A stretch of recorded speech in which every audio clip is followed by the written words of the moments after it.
Tech demos are demos of games that are meant to show off the capabilities of the hardware they're running on. Several franchises have had at least one tech demo at some point in the series' history, and Mario is no exception to this. Today, we're looking through the wide world of Mario tech demos, and surprisingly, there are a lot of them. While some of them were just created to demonstrate the power of the hardware they're running on, a lot of them ended up being turned into full games, and we're going to talk about all of them. However, I do need to lay some ground rules real quick. We're only going to strictly talk about Mario tech demos, not Yoshi tech demos or Donkey Kong tech demos, just plain old Mario. But with that out of the way, let's get into it. Let's start at the beginning with the Super Nintendo. In July of 2020, a massive internal Nintendo leak revealed numerous pieces of unused Nintendo game content, including source code, models, and even early demos of games. One of the things uncovered was a ROM titled SND_test. In this case, SND is short for sound, and this ROM includes a sound test menu to test out different sound effects and music, but it also includes other developer tools like a color test menu. However, the ROM also includes 4 blank options, and when the first one is clicked, you get sent to a short 16-bit Mario game. Here we can see some basic terrain, obstacles, and a unique looking Mario sprite. Additionally, the sprites and sounds used for this short game are identical to those found in Super Mario World. When clicking the other blank options, you are brought to different levels, which all have unique physics and UI, which is quite interesting, but that's all there is. So what exactly is this tech demo? If you ask me, this is likely a very early concept for Super Mario World. That game was the only Mario platformer on the console, so it would just make sense that this Mario Super Nintendo tech demo would serve as a proof of concept of what a Mario game could be like on the SNES. Again, this is also evidenced by the similar sprite design between the two games. This demo is also clearly in an unfinished state, as there are weird color palette anomalies, text that doesn't show up, and other visual bugs. So it's likely that this demo wasn't meant to be anything more than a testing ground for Mario related things. But still, it's cool to me how this piece of Mario's history was uncovered so many years after it was created. This next demo has become a very interesting piece of lost media over the years. At an event called Space World 1994, Nintendo showed a demo of their brand new Virtual Boy console, aiming to show off some of the cool 3D effects. The demo they showed included a very creepy looking Mario render with letters that read Virtual Boy gradually popping into view, but that's all we have. It's very interesting to see what else this demo may have included, because we probably haven't seen a lot of it. All we have now is just a goofy title card with like 2 seconds of gameplay. I would love to see this piece of Mario lost media get found in the future, because despite me not really giving a shit about the Virtual Boy, this is practically the only tech demo on this list that hasn't been well documented. When you hear the words Mario and tech demos in the same sentence, you most likely immediately think of Super Mario 128, which is one of the most famous Mario tech demos. Fun fact though, the name Mario 128 was supposed to be used for the cancelled Super Mario 64 sequel that was planned for the N64 disk drive add-on. Instead, they used this name for a GameCube tech demo that was shown at the 2000 Space World trade show. This demo shows 128 Marios on a flat disc-shaped object. The demo showed the objects moving, stretching, and flattening to see how Marios on the disc would react. The tech shown in this demo went on to be used in Mario Sunshine, Pikmin, Twilight Princess, Metroid Prime, and even Mario Galaxy. If you ask me, the thing that made this demo so popular in the first place was the fact that it showed the public the future of Nintendo games that did include 3D Mario games, yes, but it also opened the door for many other new franchises to be created as well. And obviously, people got hyped for a new Mario game on the GameCube. While Mario Sunshine is not the game this tech demo was turned into, Mario Galaxy is a fantastic evolution of the gravity mechanics presented in the demo. The game was 7 years in the making, but I think the wait was worth it. Speaking of Space World 2000, Luigi's Mansion was also shown off here for the very first time. The game was shown off in a short sizzle reel of multiple tech demos, which was meant to show off the graphical capabilities of the GameCube. The footage is very brief and only shows Luigi walking around and encountering a ghost. However, a full version of this segment was also shown at Space World 2000, but it's just more of the same stuff. Just a bunch of environmental shots to show the graphics of the GameCube, and the ghost also play poker.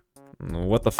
It's obvious why there is no gameplay present in any of this footage, since at this time, Luigi's Mansion was only created as a tech demo to show off the graphical capabilities of the console it was running on. And if you ask me, the earlier designs of the mansion, the ghost, and Luigi himself look really good. They don't look better than how they do in the final game, but the art style and character designs look different. It's just kinda cool. Over the years, more of the full game got shown off, and we got to see Luigi's Mansion in all of its glory, but it's still nice seeing the humble beginnings that the game came from. So we probably all know about Mario Kart Double Dash. It is the Mario Kart game for the GameCube after all. On top of that, it's also a fan favorite in the series. However, this game did not start as a full idea. In fact, similar to Luigi's Mansion, Mario Kart Double Dash was once just a tiny little tech demo. Mario Kart for Nintendo GameCube was shown off at E3 2001 and featured around 8 seconds of Mario and Luigi just driving around doing nothing. There's no unique course, no background, just Mario and Luigi in standard karts driving on a flat road, and that was it. The main reason for showing this tech demo was just to kind of get people excited for the Mario Kart game that would come later down the line. But at this point, the actual game itself and its concept were not decided yet. Similar to a lot of the other GameCube tech demos, this one was pretty much just made to tell people, hey, we're making a Mario Kart game for this thing, here's how it may look. And that's it. Other than that, the only other thing to note here is that Mario and Luigi seem to be using their models from Smash Melee,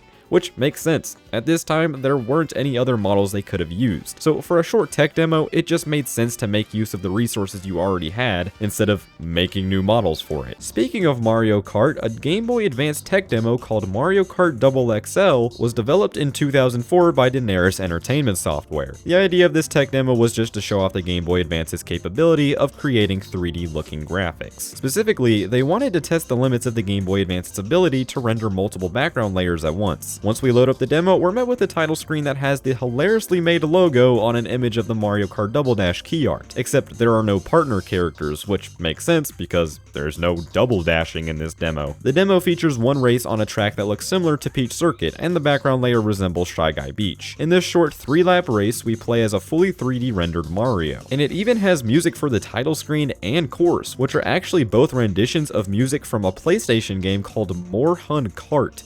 A weird choice, but hey, it works. In 2015, the game was uncovered and auctioned off on eBay for $600. From here, we can see the game running on a Game Boy Advance SP, and we can also see the cartridge, which, oddly enough, is shaped similarly to a Game Boy cartridge rather than a GBA one. But yeah, that's really all this demo has. It's cool seeing a semi-improved Mario Kart Super Circuit running on the same hardware. Mind you, this tech demo was developed 3 years after Mario Kart Super Circuit's release, and it kinda makes me wish they made another GBA Mario Kart game, just with some 3D models and whatnot. It's really cool seeing how they experimented with Mario Kart even after the GBA entry in the series was released. It just shows that they had more ideas, and I really wish those ideas were realized. I know we did get Mario Kart DS not too long after, but I still find this demo very charming. Alright, enough of that shit, let's talk about Mario's face. This is a very weird yet kind of cool tech demo of the DS that was shown off in 2004. It aims to show the DS's touchscreen capabilities by letting the player use the stylus to stretch and mess around with Mario and Wario's faces, similar to the title screen of Mario 64. The top screen also features gameplay that looks similar to Mario All-Stars. While it was never turned into a full game, the tech was reworked into the title screen of Mario 64 DS. That's kinda cool how that whole thing came full circle. If you ask me,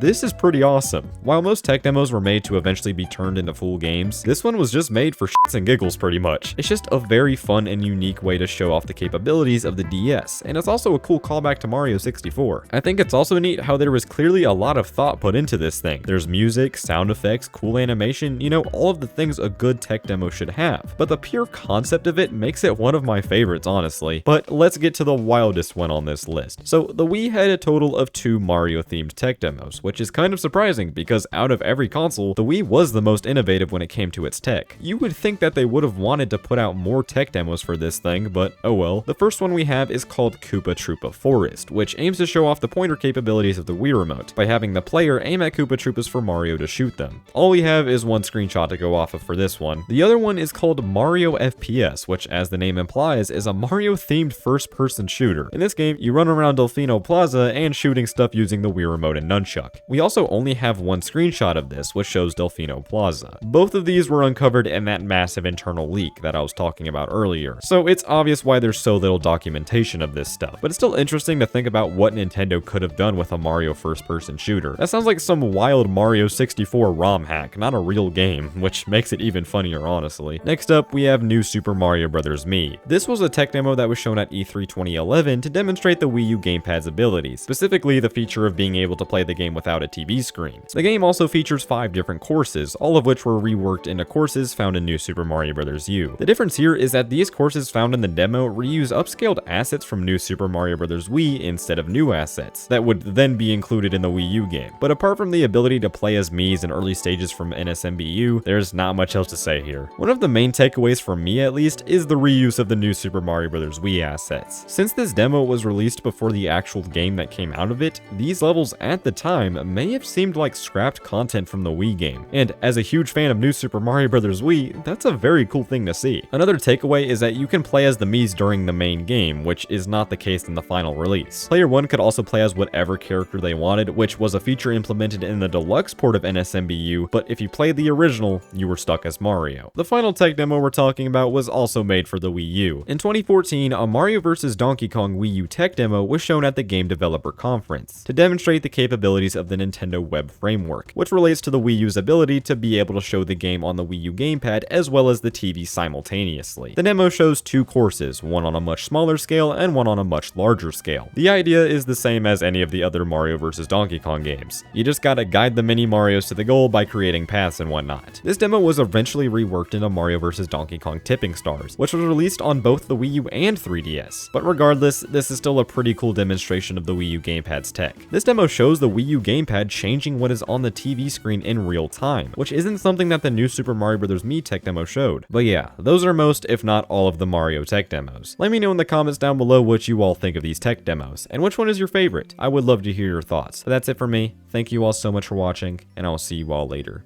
Goodbye.